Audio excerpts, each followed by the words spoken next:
directly.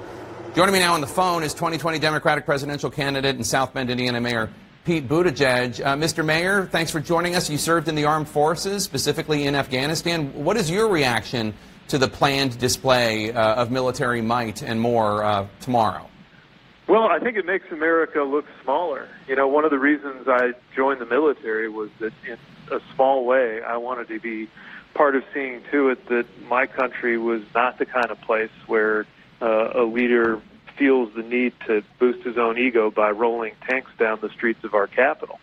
We've always been bigger than that. We've also been the kind of country that traditionally respects our military enough not to use them as props. More and more you're seeing evidence that this president seems to think of the military as sort of ornaments for his ego or for his agenda. You saw it when troops were pointlessly diverted to the border. You saw it in what happened around the USS John McCain, and now I think you're seeing it here at a tremendous cost to the taxpayer. 4th of July is supposed to be our country, not about any one person, not about politics, definitely not about the ego of the president. After all, the people who got our country started in the revolution were skeptical of a presidency getting too much to look like a sort of imperial or royal office. And I'm afraid that's the direction this president's taking it in. What do you say to those who say, hey, the president's just trying to honor current service members? What's the matter with that?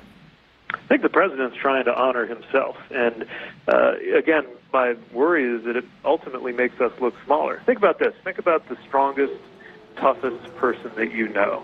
It's probably not somebody who goes around talking about how strong and tough he or she is.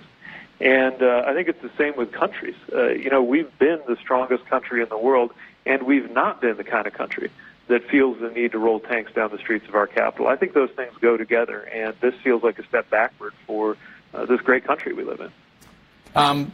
I guess another question I might have is, I know that there's concern inside the Pentagon about what happens if the chairman of the Joint Chiefs and others are on stage with President Trump, and he starts speaking and he starts saying things that are quite partisan against Democrats, talking about the border. What do you think they should do in such a situation? Should they quietly walk off the stage?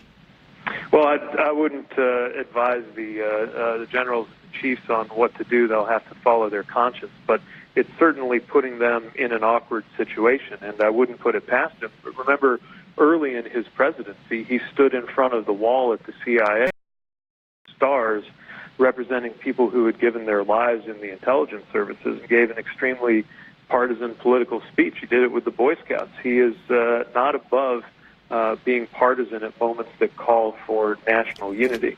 And, the whole idea of civilian control of the military is that there's going to be some level of separation. And trying to enlist people in uniform to decorate his political agenda just diminishes the military that so many serve in without regard to politics or favor. I want to ask you about a couple other items in the news, if that's okay. Obviously, there's been a lot of attention at the conditions for migrants, specifically migrant children, but others as well, at the border. President Trump just a few minutes ago tweeted, quote, "Our Border Patrol people are not hospital workers, doctors, or nurses. The Democrats' bad immigration laws, which could be easily fixed, are the problem. Great job by Border Patrol above and beyond. Many of these illegal aliens are living far better now than where they came from and in far safer conditions," unquote. It goes on from there, but I was wondering about your reaction to that. Again, this makes America look and act in a way that is so far beneath what you would expect from a country that ought to be the greatest in the world. We should be able to handle arrivals from people who are fleeing death and violence.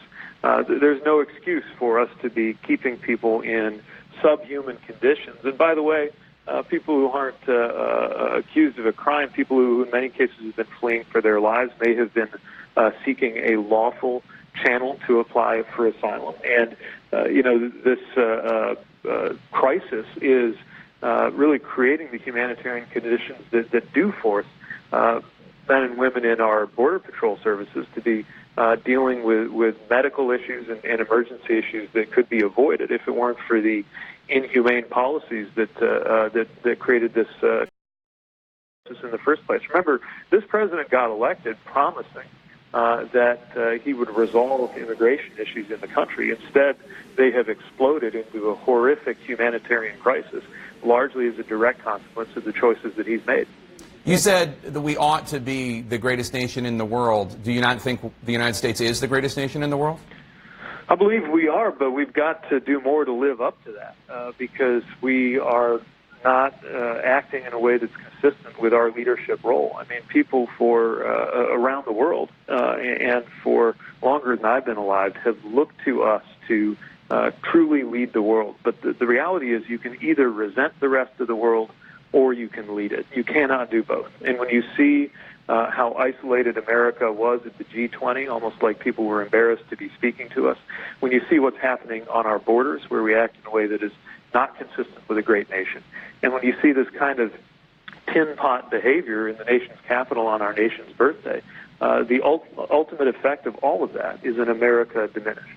I want to ask you about your impressive second quarter fundraising haul. You raised nearly $25 million in the second quarter, surpassing Vice President Biden, who has been in politics longer than you've been alive. But at the same time, the latest CNN poll shows that after the first debate, you're still at about 4 or 5%. You were at 4% last time, 5% last time, 4% now.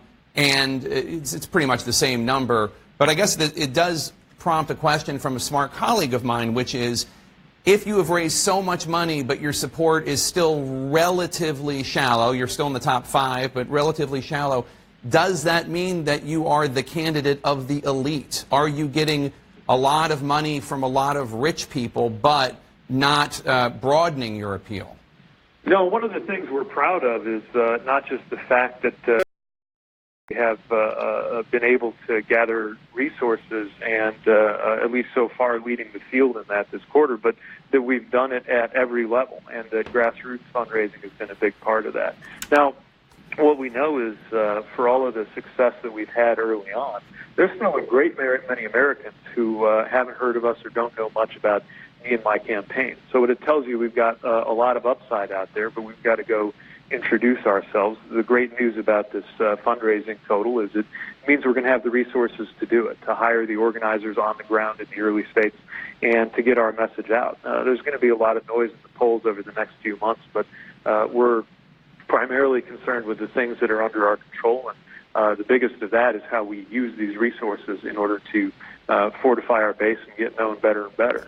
But if my experience is anything to go by, then each passing day we get more chances to introduce people, spread our message, and we'll see our support build and build all the way to next year when the voting begins. All right, Mayor Pete Buttigieg, congratulations on the fundraising haul. Have fun out there on the campaign.